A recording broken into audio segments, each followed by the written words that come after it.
Cretan archers were specialised mercenary units who found employment in the armies of the ancient world. As the name suggests, the Cretan archers originated in Crete and found regular employment in the armies of ancient Greek city-states, who were almost constantly warring with each other over territory and areas of influence. Historically, the Cretans seem to have had a bit of specialisation in archery. The earliest depiction of the archers from Crete can be found in the mosaic from the Labyrinth Palace of Naxos. On the mosaic, the Cretans are depicted as wielding both simple bows and double convex types. Moving from the Bronze Age into the Classical Age, Cretan archers were famed for their range. This range came to be from the type of bow the mercenaries used.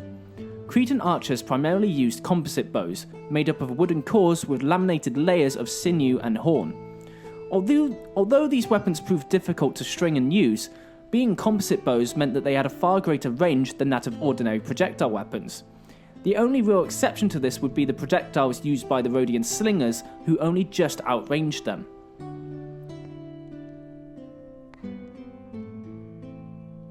As skirmishers, the Cretan archers had to move fast when the need to do so arose. As a result, they are famous for wearing no armour, instead just wearing simple tunics.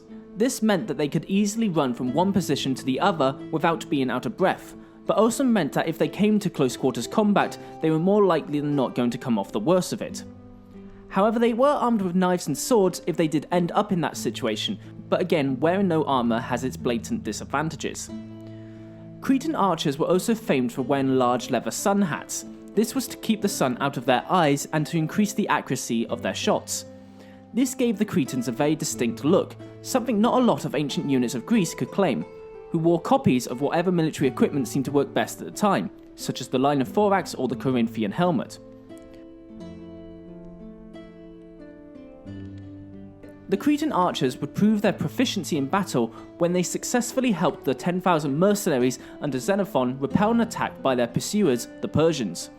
Showing their adaptability, the Cretans were able to reuse the huge horde of Persian arrows which had been sent plummeting their way and simply fired them back at the Persians, thus saving the rest of the 10,000 mercenaries in the process. However, the Cretans' bravery had a devastating consequence on their own ranks, with many of the Cretans being killed recovering the arrows due to them being outranged by the Persians and wearing little to no armour.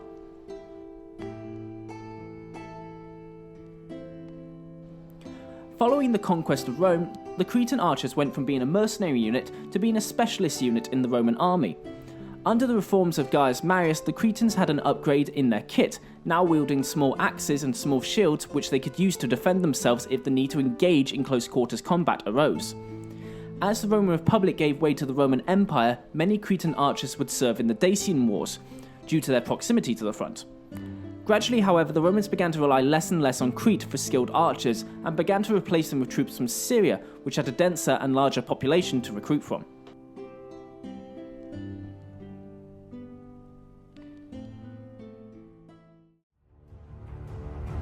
Thank you for watching and listening to our videos.